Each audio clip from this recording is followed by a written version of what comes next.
ఒక స్కూల్లో ఇన్స్పెక్టర్ వెళ్ళాడమ్మా.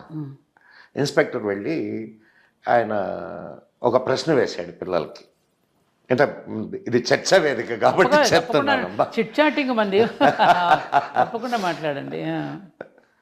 పిల్లలందరూ కలియుగం ఎప్పుడు పుట్టింది అని అడిగాడు ఇన్స్పెక్టర్, ఎడ్యుకేషనల్ ఇన్స్పెక్టర్. అందరూ ముఖముఖాలు చూసుకున్నారు, ఎవడు నోరెత్తల. ఒకడు మాత్రం చేయెత్తాడమ్మా. లేరా చెప్పు అని అన్నాడు. ఎప్పుడు రా కలియుగం పుట్టింది అంటే August 15, 1947 సార్ అని అన్నాడమ్మా.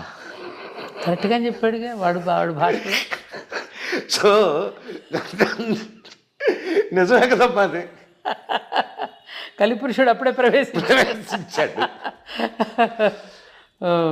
బాగా చెప్పాడు కుర్రాడు. బాగా చెప్పాడు.